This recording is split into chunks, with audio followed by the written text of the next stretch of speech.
Hello, fourth grade. This is Mrs. Moore, and I have to tell you a secret. This is my third time recording this tonight. I am not good at recording videos, and I guess it's good I'm not good at recording videos because I can tell you that I felt like quitting. I felt like not doing this. I felt like I'm never going to be able to do this. And this is a great lesson because in art, you can often feel like quitting, not doing something, throwing it in the trash. And I'm gonna here to tell you that I'm not gonna quit, and I didn't quit because you're watching me on this video, and you're not gonna quit this year because anytime you think you can't do something, you are going to try and you are going to persevere. That means you keep going, and you're gonna make it. You'll be able to do it. So I guess it's good. I guess it's good that I've had to redo this video a bunch of times. It's good for you to know that I have the same problems. So I'm Mrs. Moore. Some of you might be saying, who's Mrs. Moore? I'm the art teacher at Lee Elementary. My Lee guys, hello. You already know who I am. Everybody else, welcome. I'm happy to be your teacher. And we're going to do some great stuff in fourth grade this year. I love fourth grade. It's one of my favorite grades because we do so many cool things. We learn to shade. You get really good at drawing. And I like to do fun stuff because if it isn't fun and I'm feeling like it's boring, then I'm pretty sure you will too. So if it's not fun, we're not doing it. Okay, so some things you need to know. One of the first things you need to know, I already told you, which is don't quit and don't give up. Because there's none of that. Sometimes students will come to me and tell me, I can't draw, Mrs. Moore. This looks terrible. It's like, I just can't do it. And I'm going to tell you what I always tell them, and that is, I want you to go away now, and you're going to draw it 18,000 times. No, 18,000 times. If you go away and you draw something 18,000 times, and you come back, and it still looks terrible, I'll agree with you. I'll be like, you know what? You can't draw. But I'm going to tell you a secret. Never, ever, one time in all the years that I've been a teacher has someone come to me and gone away and drawn it even 3 times and not gotten better. Because there's no secret to art. There's no great mystery to being good at drawing. Whatever you do the most, you're going to get good at. So, when you were babies, you couldn't walk, right? And luckily, babies don't give up. Because if you'd ever given up, I'd be looking at you right now and you would be a 4th grader and you'd still be crawling because you never learned to walk. But that didn't happen. You learned to walk. So I know that you're gonna learn to do everything you need to learn as long as you don't give up. Because the honest truth is, whatever you practice, you're going to get better at. And so when you practice drawing, you get better at drawing. It's natural. It'll just happen. So don't give up. Practice on things. You'll get good that way. And also, I don't ever want you to compare your artwork to somebody else's because that doesn't matter. It doesn't matter if I like it even. What matters is that you did your very best work. I want you to do 100% your best work. Now, I'm an art teacher, and so I can look at your work, and I know if you're doing kind of a job or if you're doing your very best work. But it doesn't matter if I know it. What matters is that you know it. You know if you do your best work. You know right here. And you know right here. So I want you to do your best work. Now, she said do my best work. She must want me to be perfect. No, because you're not perfect. And I'm not perfect. No human being is perfect. So there's no way you're going to make perfect art because that doesn't exist. Because there is no such thing as perfect anything. Okay? So this year are not going to be perfect, but you're going to persevere and you're going to work hard and you're going to get better. And that's all there is in art. When you get done with one piece of art, you do another one. There's no such thing as done. We're just always practicing and going forward. So I think that takes me through everything you need to know about what I expect from you. I expect you to do your work and work hard and don't quit. If you fall down 7 times, you get up 8. That's something I always tell my students. My other cat is coming up here. I don't know if Orange will make an appearance. Let's talk about what I want you to do for your first assignment. You're at home, and whatever you've got at home to work with is fine. Some of you already have your art supplies. Some of you don't have all of them. Some of you have part of them, and that's okay. I want you to use whatever you've got at home. It's not important. It can be colored pencils if you've got them. If you've got crayons, that's fine. If you've got watercolors, that's cool. You probably need a pencil and an eraser so you can draw. But the other day I didn't have anything to draw with, and all I could find was a ballpoint pen. And I drew a whole picture with a ballpoint pen. So if that's what you got, that's what you're going to use. Artists don't need fancy stuff. Everything you need to make art is right up here. Today I asked second graders, what do you have up here? And they told me, your brain, your skull. And I said, yes, but up here, the really important thing for art, and they finally came to it, it's your imagination. You all have great imaginations up here. So wherever you go, your imagination goes. That's why I'm not worried that you're at home, because you already have the most important art supply you need at home, and that's your imagination. It's right here, and it's a good one. You have great imaginations. So if you go to school, your imagination would have gone with you. You go home and you're at home, your imagination is with you. Go to the park, your imagination is with you. So you have the most important art supply right now. All right, let's take a look at what we are going to be working on. I just want you to grab paper. If you don't have a sketchbook, you're going to do this on paper. If you do have your sketchbook, I want you to use your sketchbook and put it in there. We're going to be working on a family tree, because I want to get to know you. I don't know everybody yet, and I want to know you. And you're a special person. There's nobody else like you. You are unique. You are cool. You are special.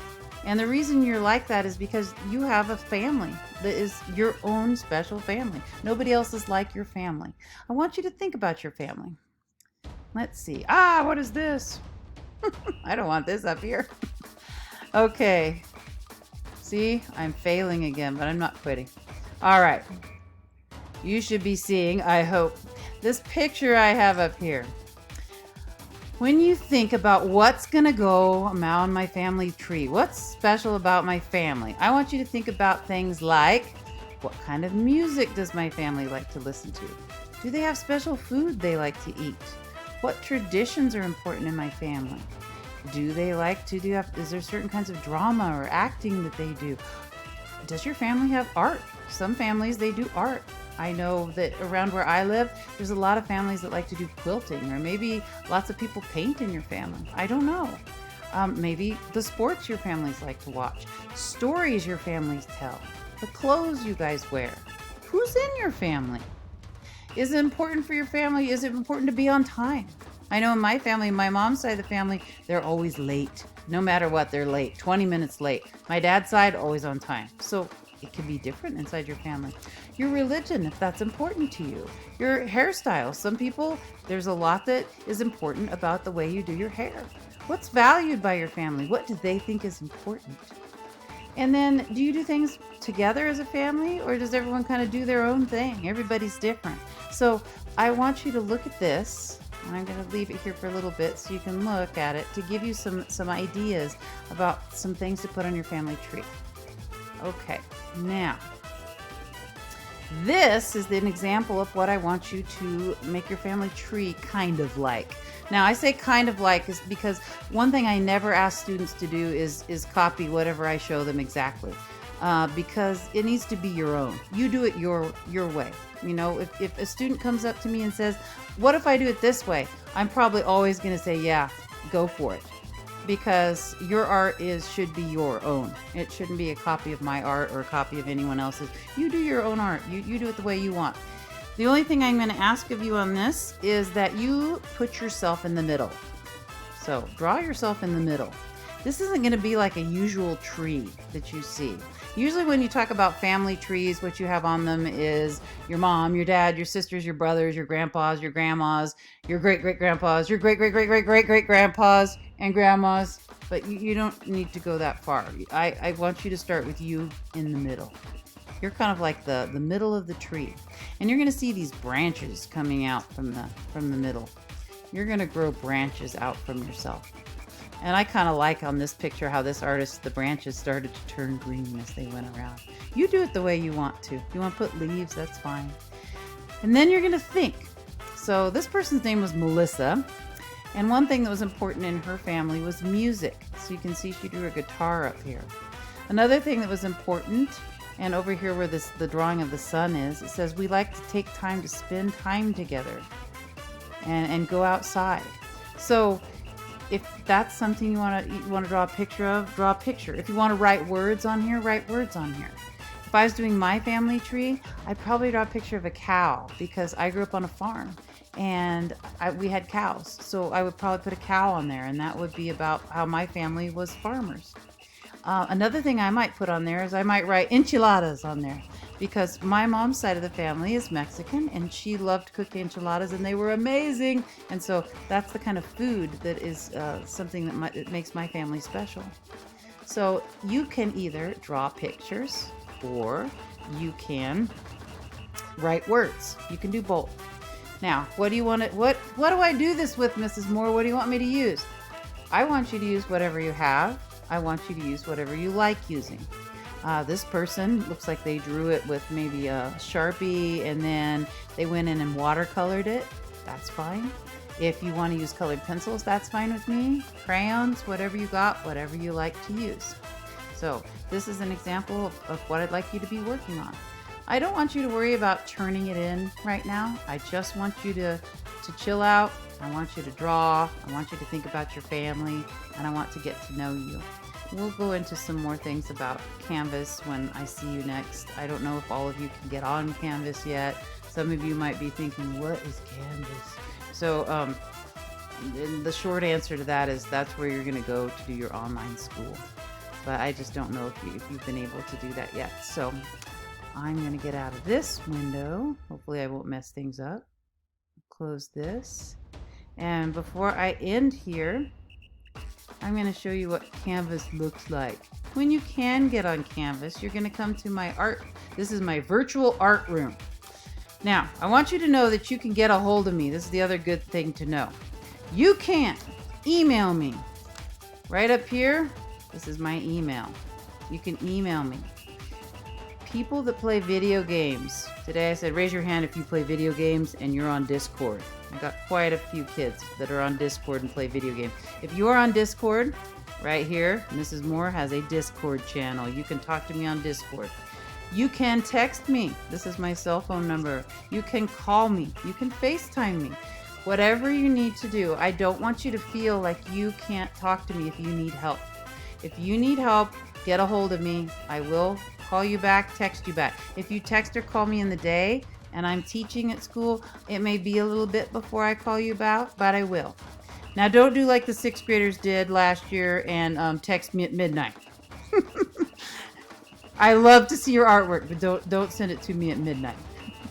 I think that's everything you need to know, that you're going to be able to get a hold of me. We're going to talk more about this. This is Canvas next time.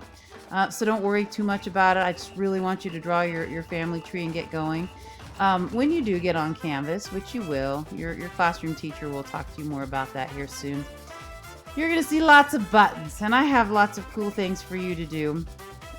But we're not going to worry about too much right now. We're going to talk about that when it's time and you get ready to use Canvas. But your most important ones up here are the gallery. This is where you'll turn your work in. Assignments. This is where you're going to check for your assignments. Announcements. I might have an announcement of the week for you to look at. Some other cool buttons. How to draw. You click here. Let's see. Let's look at it. I'm almost timed out here, but if this cuts me off, I'll have to redo the whole video and I'll cry. No. So if you want to know how to draw things, that's what these buttons are. You click on them. Everything from cars to mermaids to Fortnite. I think you'll enjoy those. And let's see what else. Video of the week. It can be pretty cool. Famous artists. Check that out when you get on there. You'll have time to play with that. But for now, I'm going to say goodnight. And I'm glad to meet you. And